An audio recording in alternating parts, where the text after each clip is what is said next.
Deep within the heart of West Africa flows the mighty Volta, a river of ancient secrets, where the mist clings to the water like a ghostly shroud at dawn. Among the reeds and the silent tides lived Kofi, a fisherman whose soul seemed as weathered and deep as the river itself. In the village of his birth, life pulsed with the rhythm of drums and the laughter of families, but Kofi always remained a man apart. But Kofi would only offer a polite nod before returning to his boat. The elder fishermen watched him from the shadows, their eyes filled with knowing silence.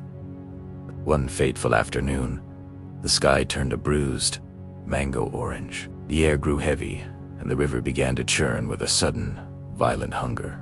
Kofi's canoe was tossed like a leaf in a gale. Lightning tore through the clouds, illuminating the chaos of the rising storm. Just as the water threatened to pull him under, a figure emerged from the depths. The storm silenced instantly, as if the river itself held its breath. It was Amma of the Deep, the river goddess. Her skin was the color of rich clay, and her hair floated around her like a dark ethereal cloud. She placed a hand upon the wood of his boat, and in that moment, a silent promise was forged between the mortal and the divine. From 10 on their lives were entwined. Under the silver glow of the full moon, Kofi would knock on the hull of his boat, calling his secret love. Amma would bring gifts from the underwater kingdom bountiful, catches of fish that kept Kofi's nets full when all others returned empty. On his finger he wore a pale bone ring she had given him, a symbol of his vow never to belong to any woman of the earth. But then came the dry season. The air turned red with dust, and the river receded,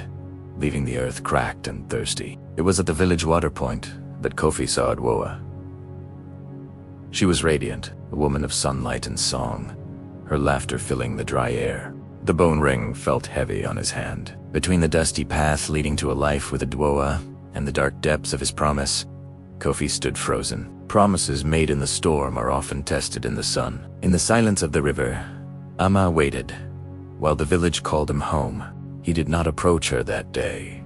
He went home and ate his evening meal in silence, while his mother watched him with those sharp, patient eyes. The second day he found a reason to walk past her uncle's house, where she was pounding fufu in the compound with focused energy. Kofi felt slightly ashamed of how casually he had come to treat what lay beneath those dark waters. He began to spend time with her. They walked together in the evenings, when the heat had softened. She told him about her brothers and the games they played. He told her about the river, about the language of water. He did not tell her everything. He did not tell her the most important thing. The full moon came without asking permission. Kofi sat in his compound for a long time, listening to the night insects and the distant river. He thought about the deep place and the woman who waited there. He thought about the iron ring on his small finger. It had grown so familiar he sometimes forgot it was there. Until moments like this, when it suddenly weighed more than iron. He did not go to the deep place that month. He told himself it was because he had fallen asleep, or the sky was too cloudy. He stopped telling himself anything and simply lived inside the situation, knowing there was a leak in the roof, hoping the rain holds off. But De Volta does not forget. Water has a longer memory than people. The morning after the second missed full moon, Kofi woke to a horror.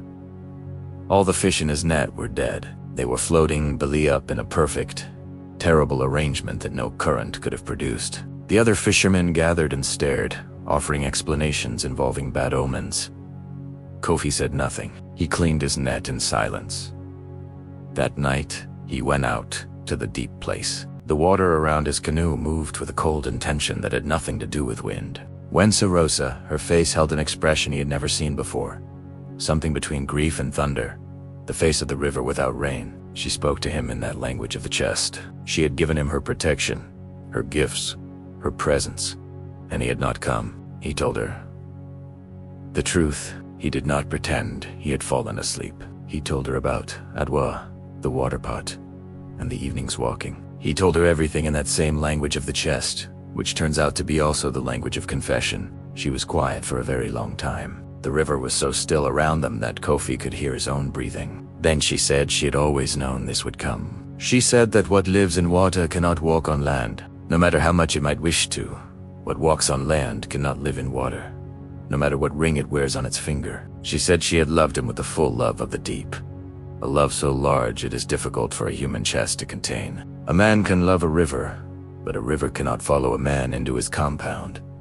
A river cannot pound fufu or laugh. A river cannot grow old alongside someone in the ordinary, accumulating way of human love. She told him to give her back the ring.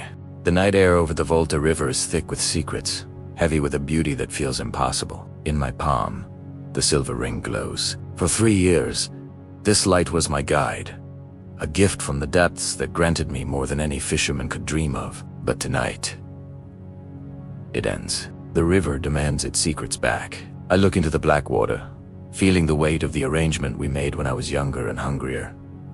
I slowly lower my hand to the surface. It is time to let go of the magic and return to the world of men and dust. As the ring touches the water, a hand emerges, shimmering like wet silk. The river spirit rises to claim what was always hers. Her eyes hold an ancient, sorrowful wisdom. She takes the ring, a silent goodbye passing between us as she sinks back into the depths. The mist begins to rise as the moon fades. I paddle back toward the village, the weight of the supernatural finally lifted from my shoulders. The dawn is gray and silent. The world feels different now, hollower, perhaps, but more real. The village is still asleep as I reach the bank. Adwoa is already there, filling her water pot. She has always been the first awake, a woman grounded in the earth and the sun. She looks at me, and I know she sees the change. The secrets that used to cloud my eyes have cleared, replaced by a simple human exhaustion. We sit together on the damp earth. Neither of us speaks for a long time. We simply watch the sky begin to change. The sun breaks over the horizon, turning the Volta into a river of blinding gold. It is more beautiful than any treasure from the spirit world. I tell her everything. I tell her about the full moons, the 3-year arrangement, and the spirit who watched over my nets. Flashes of the past flicker in my mind. The ethereal face in the water. The nights spent under a silver moon while the village slept. Adwoa listens with a rare and generous silence. She doesn't judge the magic or the fear. She simply holds space for my truth.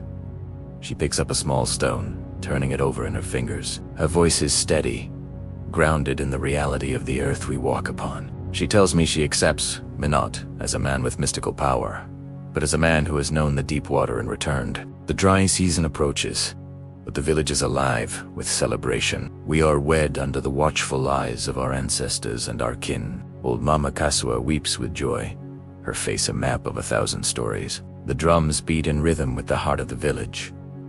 Years pass like the flow of the river. I am still a fisherman, though my nets are filled by sweat and skill rather than enchantment. My knowledge of the river is deep, born from the darkness I once embraced. I respect the water, and in return, it sustains my family. Sometimes, on a full moon, the water behaves strangely. A small, deliberate current nudges the hull of my canoe, a gentle greeting from below.